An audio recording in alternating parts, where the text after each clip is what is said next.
All right. We should be live. Hello, everyone. Let me know if you can see me. You can see my video. You can hear us. Type into the chat. But I am so excited for today's workshop. Now, let us know before we dive in if this is your first Discover workshop. If you've been here for every single one, for a couple, definitely let us know and where you're tuning in from. But I'm looking forward to today because we are joined with Amon and Christina, who are going to talk about how to retire early. So they were federal government employees that focused on saving, making, and investing their money so they could grow enough wealth in their investments to never have to work again. And this is a crazy thing. So I will say, when I read the story, I was like, what?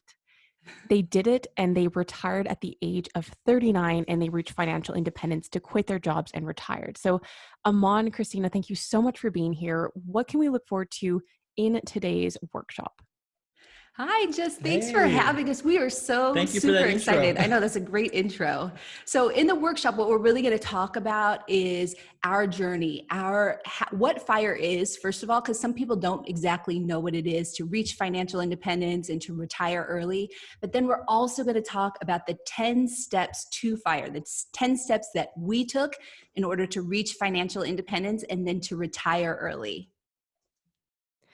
I think this is such an important topic to go through, especially for creators and course creators and business owners, because there's a lot of focus on the income and the money coming in, but seldom do we actually focus on how do we make that money work for us. So I think this is Exactly. really important. And just so you know, if you're watching this, we will have a Q&A at the end. So get your questions ready. And yeah, I'll let you guys kick things off, but I'm going to be taking some notes myself.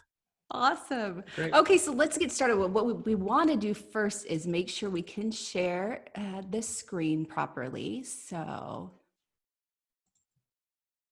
let's see. Can you see the screen? Not yet. Let's see. Let's see.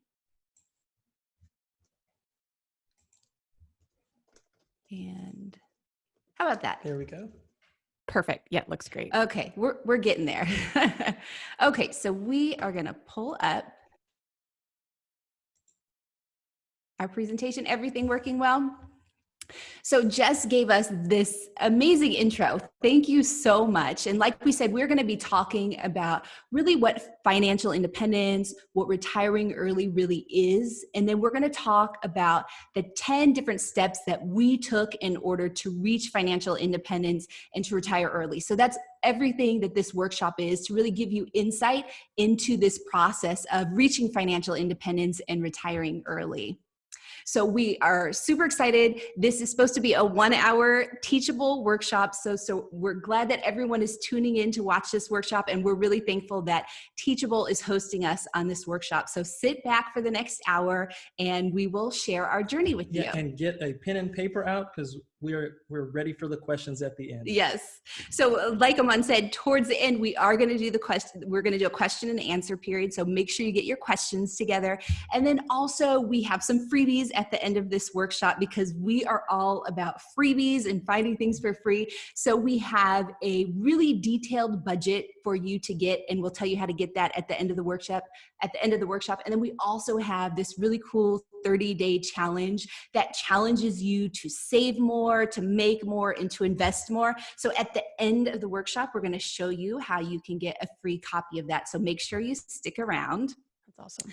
So what we want to start off first is really talking about what financial independence is. What is FIRE? So FI stands for financial independence, and FIRE stands for financial independence retiring early. So it's that retiring early component of it. But really with financial independence, the concept is that you amass enough wealth in your investment portfolio in order to retire, never have to work again, and that investment portfolio basically pays you for the rest of your life. You never have to work again. So that's the concept of financial independence and FIRE. We're going to use that acronym a lot throughout this workshop. But the concept is that you can quit. You don't have to work again. Some people just reach financial independence and continue to work because they like what they're doing. Other people decide to tack on that retire early aspect of FIRE. So we're going to be using that like I said, that acronym quite a bit. And so we have this video here to really demonstrate to you what FIRE means to us. I mean, for us, we reached financial independence and we retired early, and we did it in 8 years. But for us, the focus was really understanding what was important to us and really wanting to have more time with our kids, spend more time with our kids, do things that we normally couldn't do during the workday. So we would have 40-plus-hour weeks that we were working, and then you get home and you're really exhausted. And so for us, our goal was really to focus on becoming financially independent and then taking that additional step and retiring early, because we always talk about really wanting to take those 40 hours back. These are our hours, and we want to spend them how we want to spend them. You see us eating here, and we laugh about, we don't have to have this 1 hour constraint for lunch like we did when we were working. We can go out and we can spend the whole day and do whatever we want. So that is what really financial independence is. And we encourage everyone to pursue financial independence because you have that freedom. Yeah, and this concept has been around for a very long time, but recently it's gotten this tag of FIRE. But the concept, I think, is amazing. And the idea is that we believe strongly that everyone should at least be going for for financial independence. Having that ability is something, especially in today's day and age, when you can lose your job in a heartbeat. To be able to not be concerned about where your next paycheck is coming, to have your money working for you when you're not working, that's the power of FI. So hopefully everyone is really excited, wants to pursue at least financial independence, potentially FIRE. So we're going to talk about what we're going to cover in this workshop. So we are going to talk about the 10 stages of FIRE and really the 10 steps that we took in order to reach FIRE. And we're going to talk about how to make more money, because that is one of the steps. We're going to talk about how to save more money, how we made and saved more money. And then that last component to that is also how to invest money, because once you're making more money, once you're saving more money, you have to invest your money properly. So we're going to talk about how we did that. We're going to look inside our portfolio, our investment portfolio, and show you what we were doing in order to invest our money into amass enough wealth in order to retire early. So I think, like I said, Jess gave us this really incredible intro, but we also want to share, who we are and go into more detail about who we are. So Amon and I both were federal government employees, and I really love telling people this because I think there's this concept that if you're pursuing FIRE, you have to have this job where you make tons and tons of money, otherwise you can't retire early. So we were federal government employees. We had, a decent salary. It wasn't terrible, but it wasn't an insane amount of money that we were collecting. And we also are a family. We have 2 young girls, and I think that's also a myth for people that are pursuing financial independence and retiring early, is that you can't do it if you have kids. It's impossible if you have kids. And we are a prime example of having a decent salary, not making too much, and also having kids and being able to pursue and to reach FIRE. And on top of that, part of our FIRE journey, we were living in the San Francisco Bay Area, which is really one of the most expensive places in the United States to live. So we were doing all of these things. We were saving money, making money, investing money, all on this road to financial independence as federal government employees with a family and 2 kids. And we were able to reach financial independence and retire within 8 years. So here we are on Good Morning America when our story sort of just got picked up, and Good Morning America featured us on their channel, and they interviewed us, and we got to tell our story, and we got to tell our progress from the very beginning of our FIRE journey to the end of the FIRE journey. And I think really our story really resonated with people, because people have this idea of maybe they want to get out of the rat race, or maybe they actually enjoy their job. They don't necessarily want to retire, but they want to understand how they can generate that income in order to live off of it and not be constrained by their job. So we were on Good Morning America. Here we are on the Daily Mail TV also. They picked up our story. So we were sort of running worldwide with our story and really sharing our message of financial independence and retiring early. And, now we live here in Lisbon, Portugal, which we absolutely love. We're so happy that we chose to live here. And we share our entire story on our YouTube channel, which is Our Rich Journey. We have more than 266,000 subscribers. We started this channel about 2 years ago, and we have over 12 million views. So we know that this story, or the concept of FIRE, is really catching on, and we just love sharing the story and really getting the message out there. Yeah, one of the reasons why we created the YouTube channel was so that we could document our journey and inspire other people to show them exactly how we did it. So on our YouTube channel, we try to provide as much detail as possible to show that it is a practical thing to do to achieve financial independence and retire early. All right, so let's get started with our 10 steps. Oh, I love these steps. Yes, I think they're very manageable. And once you start chipping away at them, you're going to go further and further along with your journey and closer to FIRE or financial independence if that's what you want. So the very first step, and really the first step that you really need to think about, is really setting that goal that you want to reach financial independence, or you want to reach financial independence and retire early. And you have to have that really positive thinking, because for us, we have this positive thinking sort of ingrained with us. We think it's so important to remain positive throughout your journey. And even after your journey is over, the positivity that you have is you welcome other positivity by it, and it keeps you grounded and it keeps you on the right track. So we think when you set that goal and you understand that you're going to be on this journey for however long you're going to be on it, you have to continue to think positively about it along your journey. Yes, because the journey for us, it was a relatively short journey, but there were ups and downs. And I think we were very lucky to be around other people that, kept us motivated, stayed positive throughout this journey. Because if you surround yourself by people that are telling you that you can't do it, that it's impossible, that it's unfeasible, then, you may start to embody some of those things. So that is key. First, setting a goal, and the goal can be grandiose. Ours was tremendous, right? But we believed that we can do it, and we surrounded ourselves with people that also believed that we could do it.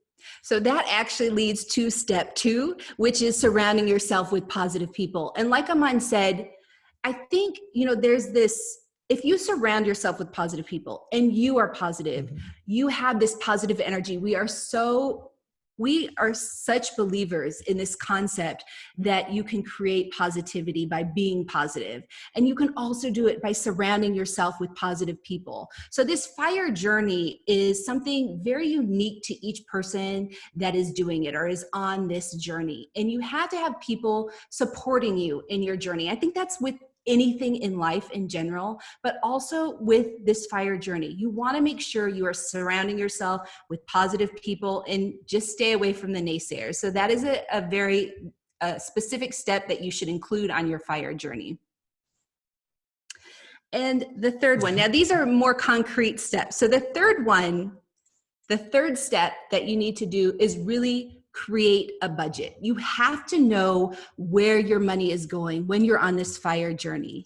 And this is an example of the budget that we're going to share with you at the end of the workshop. You can use this budget, you can use your own budget that you want, but you have to budget. Like I said, you have to understand where your money is going. So you want to itemize all of your expenses. And one of the things that was so important for us on our journey, as we were budgeting, we created a pay yourself first budget.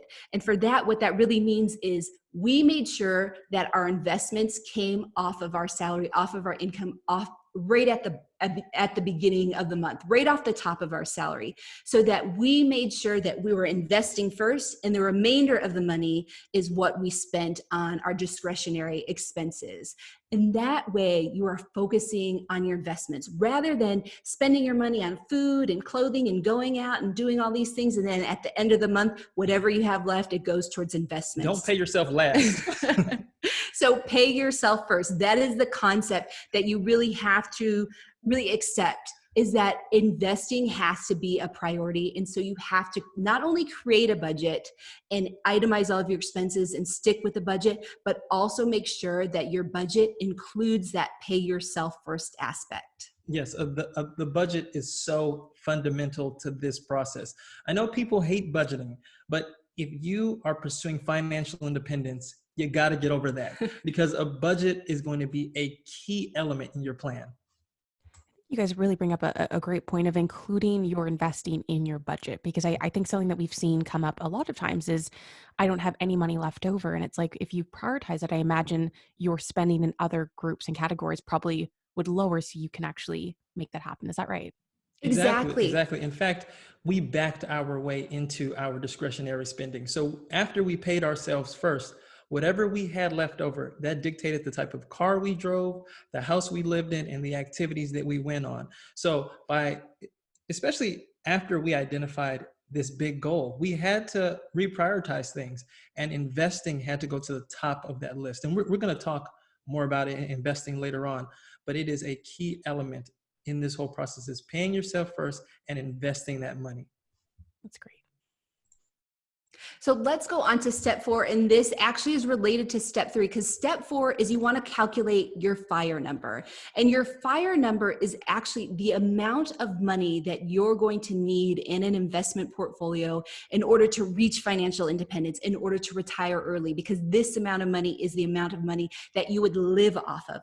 So the way you calculate this is really, you start with the budget that you've been working on, because that's step 3, but you start with your budget and then you project your annual expenses in retirement. So they're not going to be the exact same as your regular budget that you are living off of now.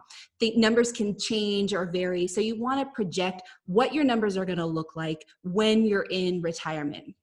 And so you do this, and you can create this alternate budget for when you retire, and you look at all of your expenses. You look at your annual expenses in retirement, and then you multiply that number by 25, and that is your FIRE number. That's how much money you need in your investment portfolio in order to retire early. And so we talked about step number 1, which was creating your goal. Step number 4 is you have this concrete goal once you create your FIRE number. And the reason why it's this 25% number, or 25 times number, is that once you get this number, there's many studies. There's this study called the Trinity study, but it looks at how someone can survive off of an investment portfolio throughout their retirement. And in the past 100 years, the stock market has returned an average of 8 to 10% annually. So this concept of reaching your FIRE number, you do your projected annual expenses in retirement times 25, and that number that you get, if you take 4% from that each year, those are your annual expenses. So I'll give you an example. If you calculate your projected annual expenses in retirement to be $50,000, if you multiply that by 25, your FIRE number would be $1.25 million. And if you take $1.25 million, 4% of that would be your $50,000 of annual expenses. And there's a lot of studies on it. We're not going to go into a lot of detail on it right now, but that's really the concept behind why you calculate your FIRE number that way and how you do it. But the idea here is that step 4, you're getting very concrete with your goal, and you're understanding that number that you have to reach. Oh, that's such a powerful number. Everyone should know their FI number. And then you can add the RE to it if you want to. But having that number in your mind is a very important. I think, when we first identified our number, it was a very overwhelming number. And we're going to talk about how to manage that. But it's an exercise that everyone should do. So let's talk about how to manage that, because that is step 5. So we mentioned that we live here in Lisbon, Portugal, but when we calculated our fire number, we are from the San Francisco Bay Area. So we calculated our fire number to be going back to the San Francisco Bay Area. And even all the way up till retirement, that was our number. We didn't retire until we reached that number, because we really, even though we live in Lisbon, like we said, we have 2 young girls. They're eventually going to go away to college. We want to have that freedom to move if we have to. If we decide we want to go back to the Bay Area, we don't want to have a number that's based off of us living in a lower cost area. So we focused on a fire calculated number that was in the Bay Area. And for us, our number was over $2 million. So you do this calculation and you're like, this is pretty overwhelming. And really it depends on where you live. If you're not in the San Francisco Bay Area, you don't have a family of 4, even if you have a family of 4, it can be a lot less than what our number is. But in general, I think when you're multiplying annual expenses by 25, whatever it is, it can be a bit of a sticker shock. Yes. So one of the things we say is step 5, create an incremental fire plan. Don't just say, I want to go from 0 to $2+ million, or I want to go from 0 to $1.25 million. You have to break them into smaller, manageable steps. And by doing that, you're holding yourself accountable. You're making sure that, this looks more reasonable. I can go from 0 to 100,000. And then after 100,000, I can go to 250. And you're really tracking your progress along the way. It makes the process a lot more doable and manageable. It's also very inspiring to go through the different steps. You know, when we started ours, we were at negative, right? So when we were in the positive, and then as we started to move up that ladder, the momentum of that, I mean, it was inspiring. And as we started to get towards step 8, 9, and 10, we could see fire on the horizon. And I think this is one of the reasons why originally we had planned to achieve fire in 10 years, but we were able to do it in 8 years, because as we got closer, we just became inspired. I mean, and we'll talk about the different ways that we were able to make more money and save more money, but by having this incremental plan, we were able to step our game up. So that is step 5. Make sure that you break it up into smaller pieces. Now, this is our fun part, because we love talking about these ways that you can make more money. And for us, our ways were really side hustles and real estate. So we're going to talk about that. But I think, in general, for us, we were government employees. And so our salary alone would not allow us to get to fire as soon as we did. We needed to create extra income. We had to be creative with it. So on the screen now is one thing that I did with an Etsy store. And I can tell you already, I'm not the most artistic or creative person, but I found it so much fun, and people were really into this. It was for Etsy, I did these tooth fairy letters, and I created these little stickers and I sold them as little letters. And so that was one thing that we did in order to get more money or to make more money. And Amon is really into building things. So he took free wooden pallets and free wine boxes that we found, and they gave us tons and tons of wine boxes, and he made furniture from them. So he literally went from $0, no cost whatsoever, got these items for free and created different furniture pieces with them and sold those pieces on Facebook and Craigslist. And then we're going to get to our real estate story. But one of the things we did with real estate was we did renovations, and we found the amazing as is section in IKEA. Listen up, this is a hack for you guys. This is definitely a hack. So we found this as is, and we ended up using these for our renovation in our house, but we started saying, man, all these things are like 50% off, 60% off. Some things are 70% off.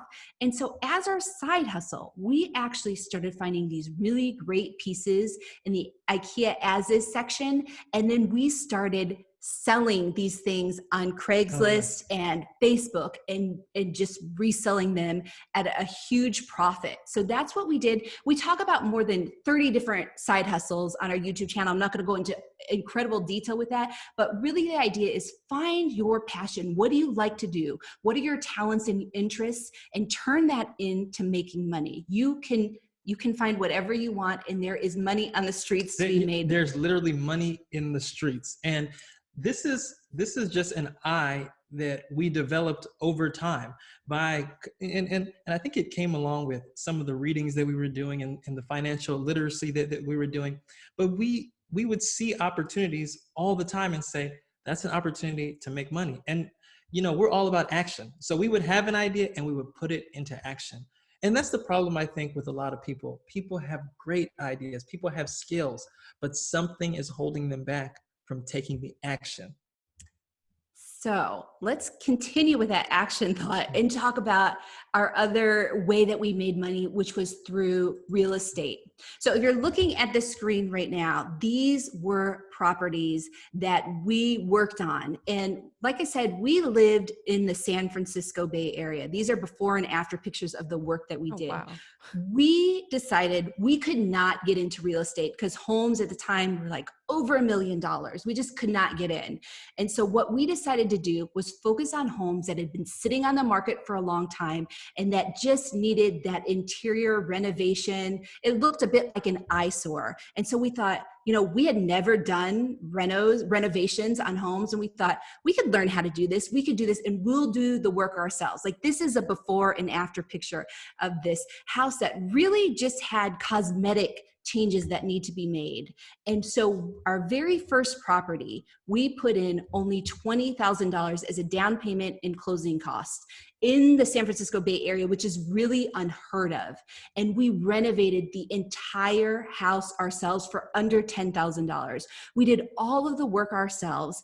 And then we increased the value of the home by so much. We were able to use that property to purchase a second property and a third property. And by the time we sold all three of those properties, we had over $400,000 in profit. And that's just off of the $20,000 initial investment with the purchase and the closing costs, and then another $10,000 in renovations.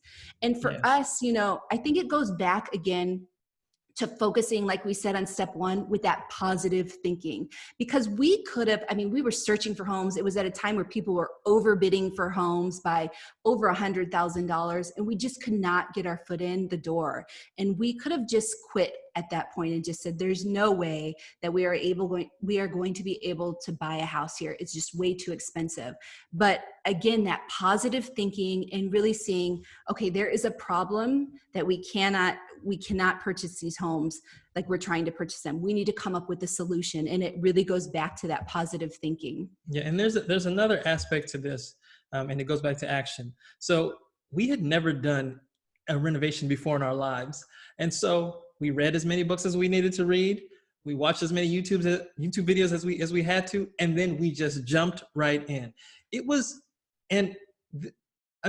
something that most people would kind of shy away from. And we even had contractors that would come by the house. We would just feel them out, see what type of estimates they were giving us, and they were outrageous. But when we looked at the work ourselves, we said, I could pay this person $100,000, or I could try to figure this out myself and then pay myself that money.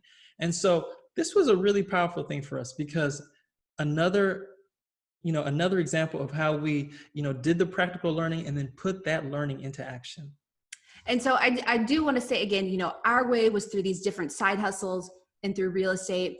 You can do whatever process works for you. You don't need to do real estate. You don't need to do our side hustles. But the idea is, think of these different ways. Some people start their own businesses. Think of ways that you can create more money. And especially for us, it was so important because, like I said, we were government employees. We weren't making a lot of money, and we weren't going to be able to reach FIRE in the 8 years that we reached it if we weren't making that extra money through the side hustles and through the real estate. So it's very important. Step 6 is to really focus on making more money. And were you and guys... then Sorry, I just had a follow-up question to this, because the renovations look incredible, and I think you bring a really great point of, as someone who just went through a DIY reno with YouTube videos for our basement, it's a lot of work, and I'm curious, were you renovating these houses while you were working full-time, or did this transition kind of once you quit your job?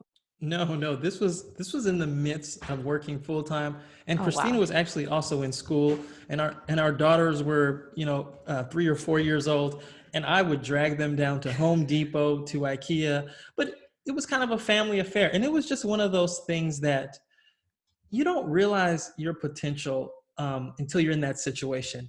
And so it was just a matter of giving up, making some short-term sacrifice. Maybe I watched less TV, or we went out less with our friends. But you have the ability to do these things. You just have to prioritize them. And, we always talk about, short-term sacrifice means a lifetime of gains. And that's really our FIRE story. But we had a lot of fun along the way, which brings us to, I think, the next point. Yeah, we're going to get into that with the travel, right? Okay. Yeah. So I think the next step, so you are focused on making money. That is very, very important. The next step is also saving more money. I mean, you can focus on just making more money, or you can focus on just saving more money. We focused on both because it's going to get you there a lot quicker. So we also focused on saving more money. And we're going to talk about 4 main areas that we saved, but we were really looking to save everywhere. But we're going to talk about the 4 top ones. And the first one is going to be housing. And in this background, in this video, we're just going to allow it to play. But in this video is a house that we lived in Japan, rent and mortgage free. So it's sort of a tour of the house. So there's my Mel just standing there. But what we want to focus on is we lived rent and mortgage free for over 10 years. So even before we started our FIRE journey, but over 10 years, we were living rent and mortgage free. So we want to talk about these 5 different ways that we did it. And then we'll go into other ways that we save money on transportation and food and travel. So here is our, sorry. Let me go back. So we're going to talk about housing. Like I said, it's going to be in the background, the house that we lived in Japan. But the first way that we saved, that we lived rent and mortgage free, was by being a resident advisor. So when I was in law school, we got to be resident advisors. So this is at graduate school.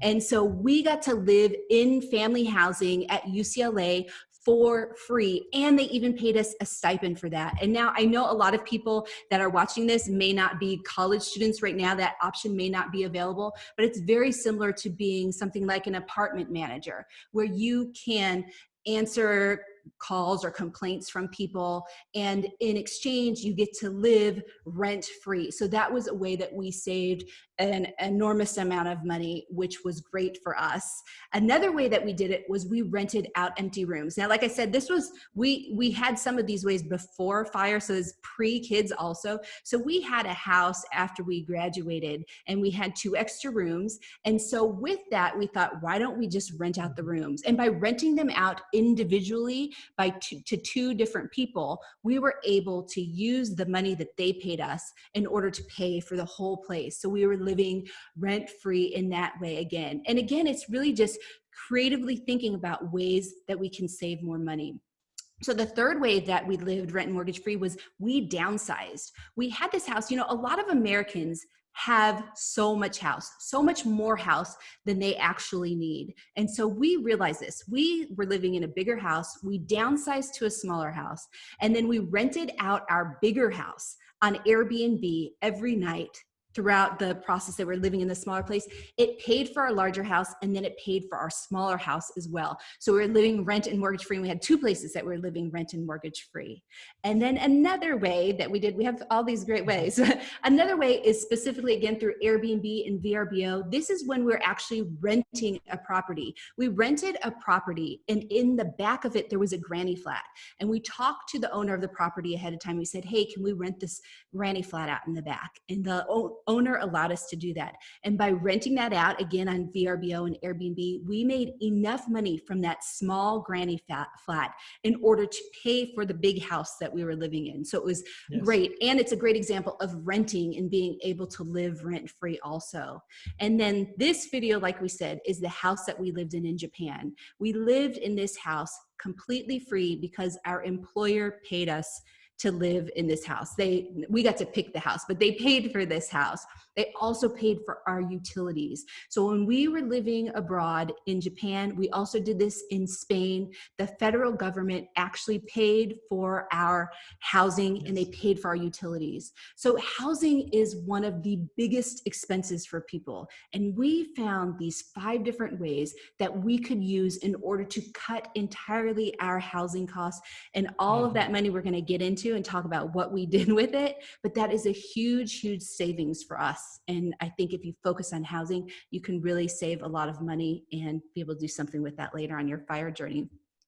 So the next thing we want to talk about is transportation. And this photo I love because our little girls are in there and they're just too cute. But the car I don't necessarily love. This is us keeping up with the Joneses, right? And so when we made this intentional switch to pursue fire, we had to make some changes in our lives. And that's something that we talk about all the time on our YouTube channel, is that you have to shift your mentality. You almost have to pull yourself away from this consumer culture and you'll be on the fringes. So here we are driving a BMW X5. It's probably the least economical car that you can get, right? And instead, we got focused and we moved to this bad boy. So we called this car champagne, right? Because it was a champagne color. But this car only cost us $800, right? So we went from driving this BMW to this, and we didn't blink an eye. Yeah, and I think, it's funny because it's very strange to go from a brand new car and then we go down to an $800 car. Sorry, I keep messing this up with our video, but we go from a brand new car to an $800 car. And that again is this huge savings, but it's not just switching the car. It's also about really understanding your mindset. What is your goal? And for us, it was like, we had to give up this concept of like, why are we trying to chase the Joneses? Why are we trying to get this car? The Joneses are broke, okay? The Joneses have a ton of debt. They are not going to reach fire. But for us, we had to really retrain our thought and say, it's okay if we drive around in an $800 car. We don't really care if people think that it's a cheap car. It's not the best looking car, but to us, it serves its purpose. Transportation wise, but it also serves its purpose in terms of us reaching fire. So that is one of the ways we switched from a brand new car and we started driving used cars. So that's transportation. My goodness, I'm really sorry about this. This is great. And I think it's important for people to hear you say this, because I think a lot of people feel like they have to look wealthy rather than be wealthy. Like there's that pressure. So I'm so happy that you're highlighting that and you're showing that there's benefits to not having to always be in that circle. Yeah, and you really hear this story of the millionaire next door. There are the millionaire in the cubicle next door. You would never realize it, right? And then all of a sudden it's like, oh, we're retiring, yes. And people are like, well, how did that happen? So I think again, it's really that focus of really understanding what's important to you and staying on that goal and staying towards fire. So we did housing, we did transportation, we did food. I mean, even just the basic things with food. I mean, these are probably repetitive for food, but when you go to the grocery store, focus on creating a list before you go to the grocery store. Make sure that you're sticking to your list. Don't go to the grocery store hungry. That will kill you every time. You will walk out with a ton of food that you don't want. It's all junk food. But for us, we're able to maintain our food costs also by sticking to a budget. And so that is really the focus on our food when we go shopping. But the best part that I love, one of our favorite savings, is us in travel. Like when we are on this fire journey, we didn't want to be living in such a way that we couldn't enjoy anything. We couldn't enjoy anything because we're scrimping and we're trying to save all our money. One thing that we love to do is to travel. So we've been to Singapore, we've been to Thailand, Spain, we're here in Portugal, we've gone to France and Italy, we lived in Japan. We've been all over the world. And these are some of the highlights and some of the places that we've been. But one of the ways we saved on travel was travel hacking. Mm-hmm. And what we did was we got these credit cards that offered rewards points, and they'd have huge reward points for signing up. And then you use those points in order to get free trips. So we are a family of 4. All of this footage that you see everywhere that we've been, that was all free. We got our flights paid for, we got hotels paid for, and it was all through travel hacking. And for us, We have no debt. We do not assume any debt. So when we are taking out these credit cards and getting these travel points, when we took out the credit card, we did not carry a balance. Anything that we bought was for a necessary purchase, and then we would pay it off at the end of the month. So even by taking out these cards, we get these huge amount of points that we get, and we get to travel around the world. So that's one way that we saved on travel, traveling completely free by travel hacking. Yes, this was a huge hack. And I would try to explain this to my coworkers and my friends, and they just really couldn't wrap their head around it. Now everyone's kind of catching on to travel hacking, but if you are a responsible credit card holder and you pay your bill every single month, you are getting over on these credit card companies when you travel hack. Every one of our trips, like Christina said, was completely free because we had built up a good credit rating. We were responsible with our cards, and we paid them off each month. And we were able to really enjoy this journey. I think one year we took like 12 or 13 trips. It was just amazing. So those are ways, these are 4 ways: housing, transportation, food, and travel. But those are sort of the big ticket ways that you could save, the big ticket line items. But you're also focusing on other areas. Any area that you can cut and save is an area that you can use for another purpose, which is to invest, and we're going to get to that later. But the idea is focus on those big ticket budget line expenses, and then also focus on those small ones. If you go out to coffee, you get one in the morning, in the afternoon, every single day, that starts to add up. Now, you don't have to be completely frugal on your FIRE journey, but see what matters to you and what doesn't, and start cutting out those things that don't matter.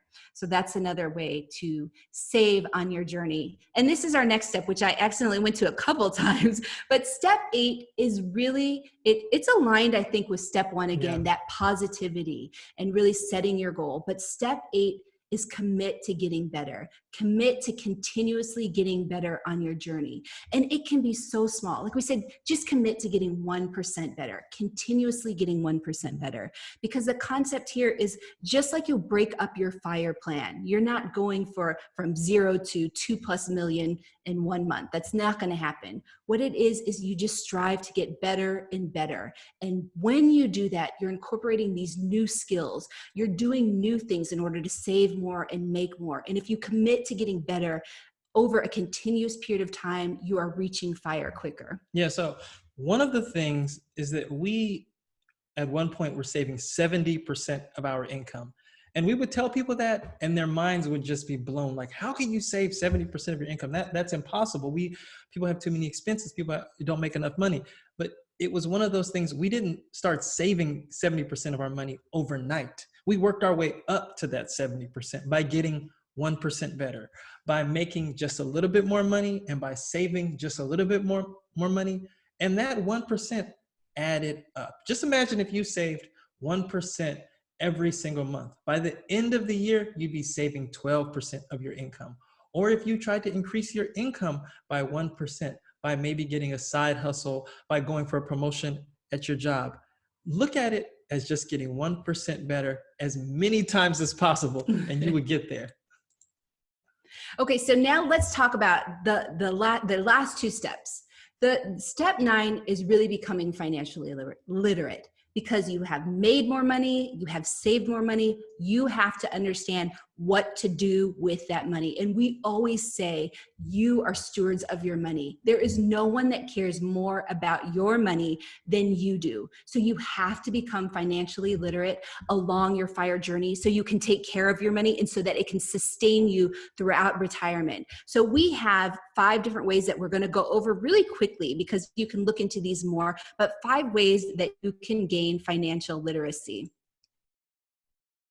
So the first way that you can gain financial literacy is right online. Warren Buffett writes a letter every single year since 1977 to his shareholders. So it's once a year, and you can look at Warren Buffett's words, his own letters that he writes to shareholders. It's available online. It's free for anyone to check out. He even talks about this time when when they lost about $11.5 billion in the stock market in 1 year, and talked about the impact of that. So his letters are so impactful and great to really study. Another thing to look into is the Trinity study, and that is also available online. And the Trinity study really discusses the 4% rule. It's the basis of how you calculate your FIRE number. And it also talks about asset allocation and how your portfolio can sustain you in retirement. When you're looking at a stock and bond allocation, that's available online, and it's a great resource to really read and to understand the process of FIRE. Another resource is just books. Now, we highlighted these Boglehead books. There's a series of 3 Boglehead books that we really think are great, especially if you're just learning how to invest and you want something that speaks clearly. These are available on Amazon, of course, but they're really popular books, so you can get them at the library. You can get them for free and just start reading through them and really understanding the process of financial independence and investing. And of course, there are podcasts.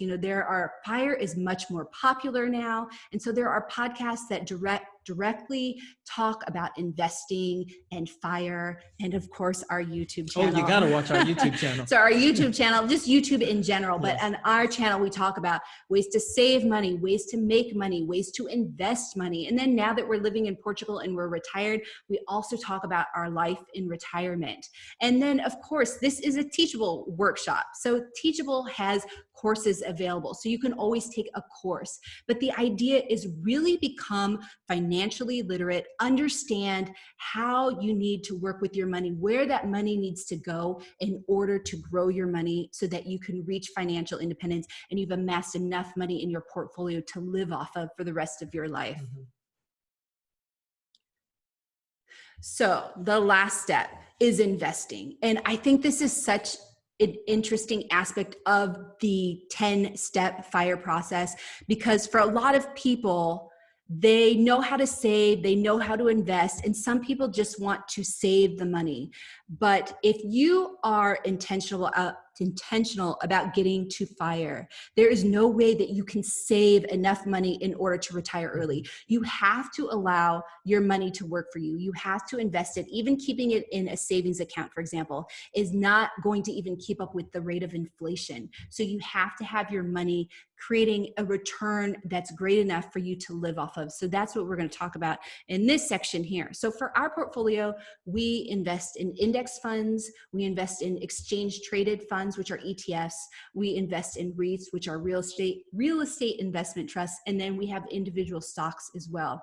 But for this portion of the workshop, since we're trying to contain our time on it, for this portion of the workshop, we're going to talk about index funds and we're going to talk about ETFs, because a lot of our investments are primarily in that. So this is actually a copy of one of our portfolios. We have several different ones in different names and retirement and regular brokerage accounts. But what we're going to focus on this account is VTSAX that you can see on the screen and VGT. One is an index fund and one is an ETF.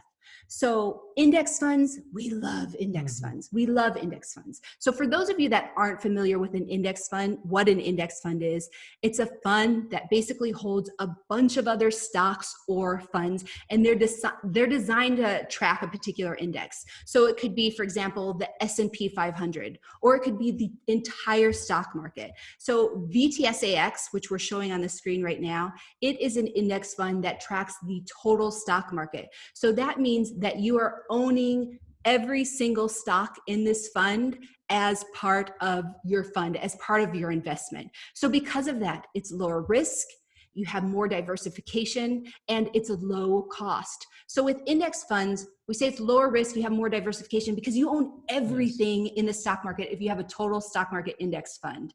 That is opposed to, for example, say you invest in an airline. You put all your money into an airline company and then the airline crashes or it goes bankrupt. You lose your money in that. But when you're invested in the entire total stock market, if one company goes bust, it's not going to impact your overall fund as it would if you're just investing in one individual stock. And that's why we love VTSAX so much. It tracks the entire total stock market. And I have on the screen for you right now the 10-year average annual return of VTSAX, which is 13.73% over the past 10 years alone. And as you know, the market has been fluctuating up and down. And despite that, we still have this 13.73% annual return over the past 10 years. So we just have on the screen different numbers. If you're thinking, okay, if I invested $100 a month for 10 years, today that money would be worth $22,000. If you are able to save more and make more, say you can save $1,000 a month. If you did that for 10 years, today that money would be worth $229,000. So that's the power of investing in the stock market and really understanding what that investment is and how you can turn that money around, because you are taking your money and you are compounding that money and generating more money. In index funds for us is one of the best ways to do it, because it focuses on a huge amount of funds or a huge amount of stocks in one fund.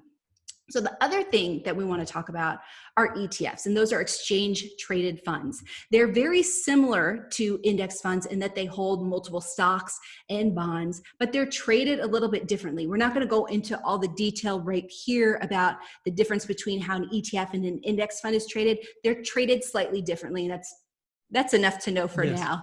But just like an index fund, ETFs track a specific index, but they can also track specific sectors. So if you look at the screen right now, this particular ETF that we invest in tracks a technology sector. So that means rather than investing, for example, in the total stock market like VTSAX invests in, VGT invests in different technology companies. So they're investing in all these different companies and putting it in a fund. So you purchase the fund and you own all of these different companies.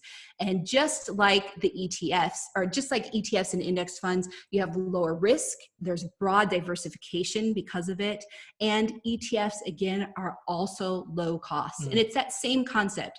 If you are purchasing a basket of stocks in one fund and one particular stock fails, for example, you have less risk than if you were to put all of your money in that one individual company and it fails. So it provides for more diversification and lower risk. And this one I really want to focus on, because VGT, we showed you VTSAX and the return with that, which was about 10%. But this technology ETF, the 10-year average annual return for that is 20.26% annually every single year for the past 10 years. That is the average. So again, when we're talking about putting your money in a savings account and letting it sit there, you are not going to generate that income that you need for FIRE. But when you're talking about putting your money in different areas into the stock market and you're creating this diversified portfolio and you're focusing on how to create a portfolio in order to generate wealth, VGT for us worked really, really well. So I'll just give the last example. Again, if you invested $1,000 a month for the past 10 years with VGT, you would have today $315,000, which I think is just really this incredible concept of just generating money, compounding interest, and really focusing on putting your money to work and allowing it to grow. Yeah, we can't overemphasize this enough. The power of investing over saving. I mean, the reality is that if you want to work forever, then don't put your money to work. When you invest, your money is going to do all the work for you long after you stop working. And in our case, it's doing all the work for us now. We're going to be able to pass on these assets to our children. So we're talking about generational wealth. Of course, you should save. There's a place for saving, but investing is so important. And we think everyone should develop this financial literacy so that they can invest with confidence. So now we've gone through our 10 steps. The last thing that we want to do is briefly go over the course that we're offering, because like we said, investing is a key component. You must save more, you must make more, but you have to make your money work for you. And for us, we created this course in order to really teach people how to invest in the stock market for FIRE. So our course is available at ourrichjourney.teachable.com, and it really focuses on investing for FIRE. It's a 21 module course on investing for FIRE, and it's more than 4 hours of video. So we are not, in our videos, it's like we're having a conversation with you. We're not going to do death by PowerPoint. It's really a conversation, and then we show you screens about how you can actually, implement a plan, all of the things that have to do with investment. Along with our course, we also include a 19-page investment plan so that when you are working through the course, you are creating your own unique investment plan, so that you know what you should be investing in, and you have a plan before you start investing, and you understand where your money is going to go, because that is key to having a plan before you start investing. We don't want people just throwing their money out and hoping that something will get a good return in the stock market. So the focus is really creating a plan and sticking to it. And so that's what we do in this investment course, help you go through this plan. So some of the things that we talk about, some of the things that you're going to learn, is we focus on how to rebalance your portfolio. So rebalancing a portfolio is a strategy that really is designed to maximize your profit and minimize your risk. So we talk about rebalancing. We also talk about how you should allocate your portfolio. When you're creating a portfolio, you have to think about, do you want stocks in there? Do you want bonds in there? What is the allocation? What percentage of stocks are you going to put in there? What percentage of bonds are you going to use? And that is something we address in this course. We also talk about the different types of investment fees, because investment fees are something that can really take a cut out of your profit. And so we focus on all the different investment fees. We also talk about just how to pick a brokerage account in general, because for a lot of people, they don't know what is a good brokerage account. They don't know how to pick a particular one. And we talk about fees associated with brokerage account, but there are so many other things to consider when you're picking a brokerage account other than just fees. And so we talk about those things in the course. And one of the things that I think is really important too with our course is we share how to research investments. And I think that is so important, because when you are choosing an investment or investment strategy, you have to be able to properly research the different investments that you're interested in. So we talk about how to research individual stocks, how to research ETFs and REITs and index funds. We talk about all of these things so that you can feel comfortable in your process of really developing your plan and what you need to put into your portfolio. We also talk about our own FIRE investments. We talk about all of the investments that we made. We share all of the investments that we made in order to reach FIRE. Now, we share these investments, our own investments, not so that you can copy them, because that is not the time. I mean, that's not the goal. The goal is that you can actually learn how to create your own FIRE plan and your own FIRE investments, but we use that so that you can see the reason behind why we invest like we do. So we talk about the different types of investment accounts. One of the things we also talk about is evaluating stocks. A lot of people have questions about this. We get hundreds of emails a week from people about different types of things, investing, different types of money questions. And a lot of people want to know, how do you evaluate a stock? So we talk about that in our course. We talk about how to structure your order of investing, because when you invest, our goal is to maximize profits. So there is an order that we use in order to invest in the right accounts so that we are maximizing our profits. And so we're not chipping away at our investment accounts through taxes. So we talk about that. And then we talk about the different types of investments. I mean, we're talking about ETFs, stocks, REITs, index funds, mutual funds.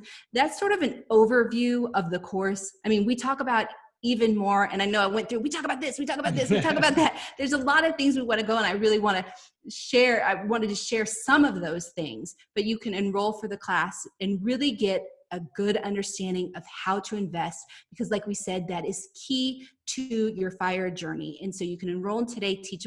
You can enroll today, and Teachable has a discount where the course is offered for $120 for a limited time.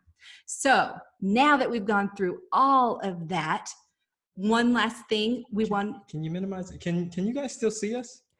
I think your video looks frozen. We can still hear you perfectly, Okay. but I think Oh that the no. video's a little bit frozen. Yeah, I see us frozen in the corner too. Okay, well, we're at the end anyway. So what we wanted to do was talk about, like we said, we had the free budget and the free money challenge, and you could go to our website. It's www.ourrichjourney.com, and you can get those copies for free. So just go to the website and you can get those for free. And last, of course, is we want to talk about any questions. We want to respond to your questions. So we can't see the questions. I think, Jess, that you can. Is that right? Yeah, for sure. There's a lot of great questions, even from the beginning of the session. And I will say, for everyone wanting to join the course, we also have a link above this video that you can click. Okay, let me just see.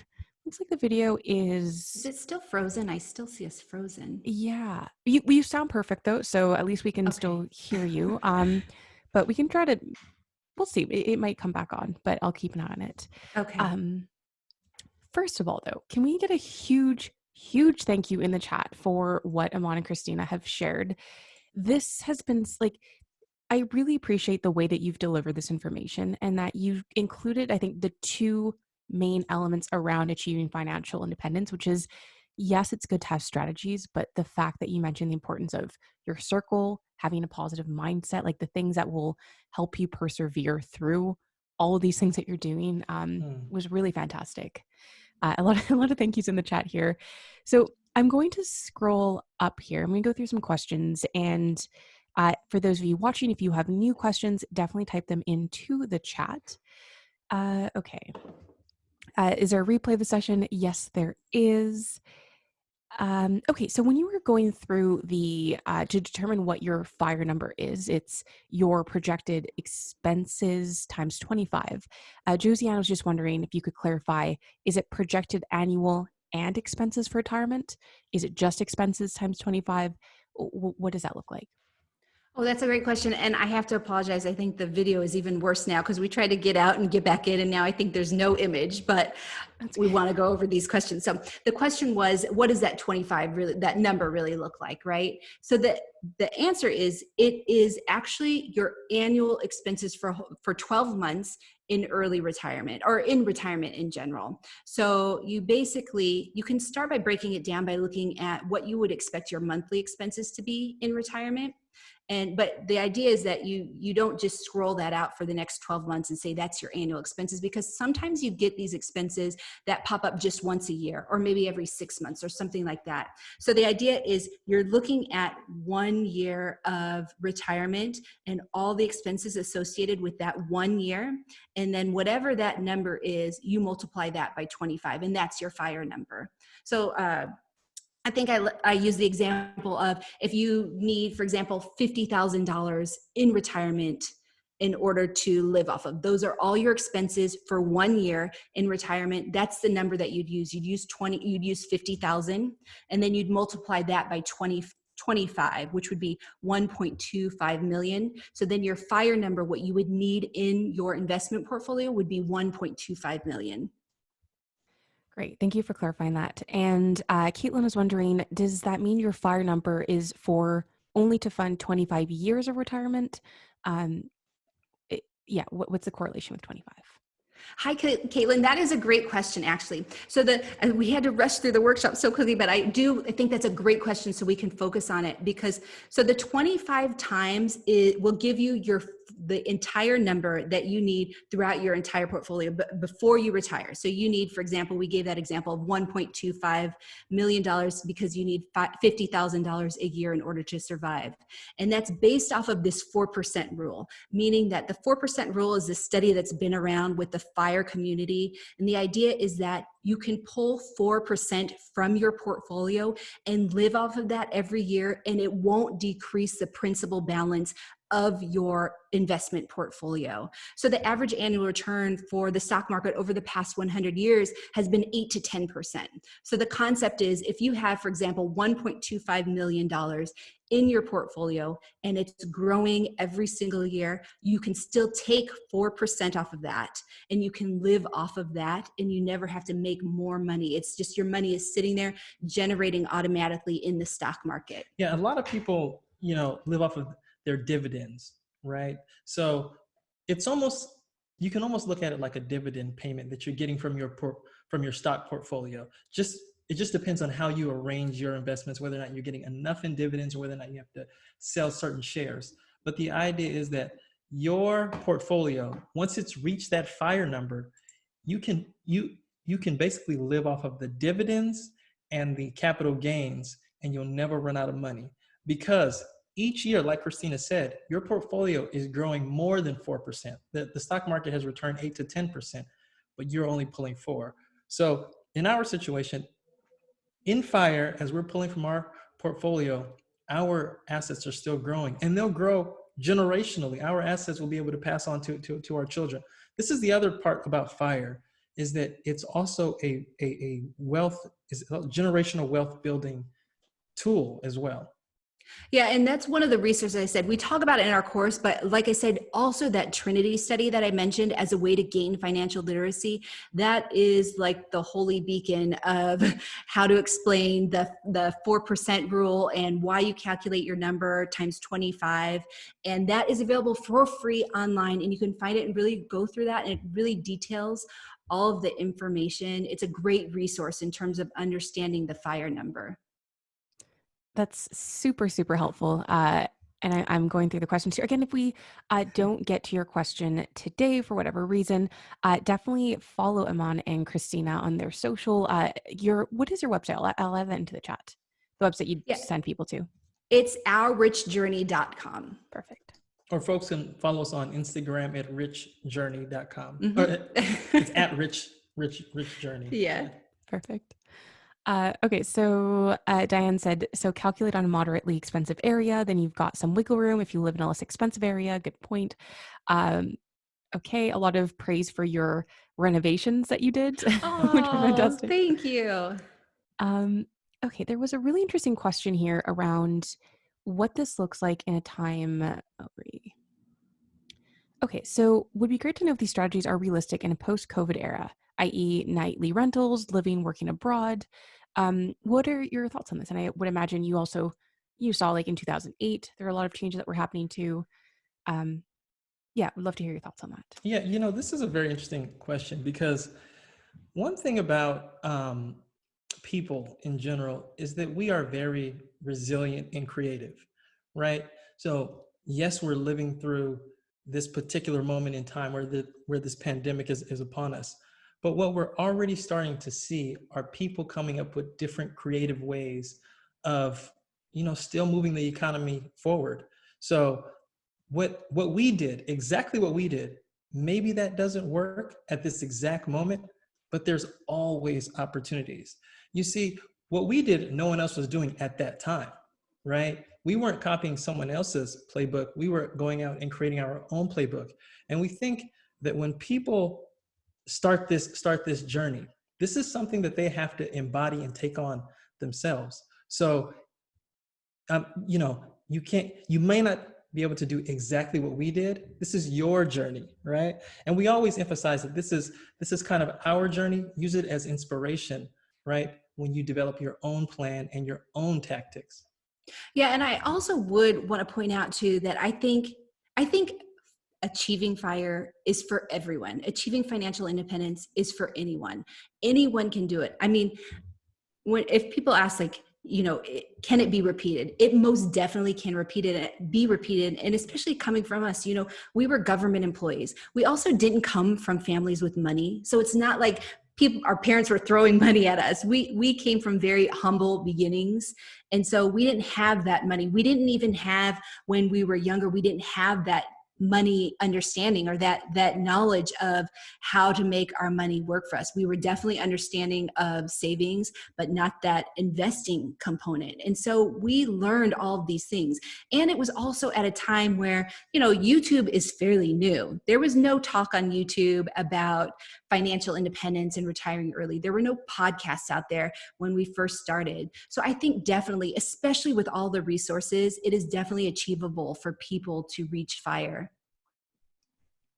This is great. Amon, Christina, thank you so, so much for sharing this. Not just like sharing your story to inspire people, but I think some very practical, realistic steps for everyone to achieve it. I know there's a lot of aha moments in the chat when you showcase that it's not just saving and investing your salary, but really having that creative thought process of like, how else can I generate income? And yes, there was someone that commented, they're like, well, a lot of us here are teachable creators. So like a lot of us either have a full-time or side hustle with courses and coaching. So I'm really looking forward to seeing what you all get up to. Please keep us posted, on social. If you're going through the course, actually let us know in the chat as well if you've joined the course, if you've done it, if you're planning to, because I think the like financial literacy and having that financial independence in your life and business is such a game changer to allow you to do even bigger and better things. So, Amon, Christina, thank you so much. And one more time, where is the best place for people to stay in touch with you and follow your journey? I think everyone can start with our website. That's probably the best site because it goes to our Instagram and it also goes to our YouTube, but our website is www.ourrichjourney.com. Amazing. Thank you so much, guys. Thanks so Perfect. much, Thank you. Jess.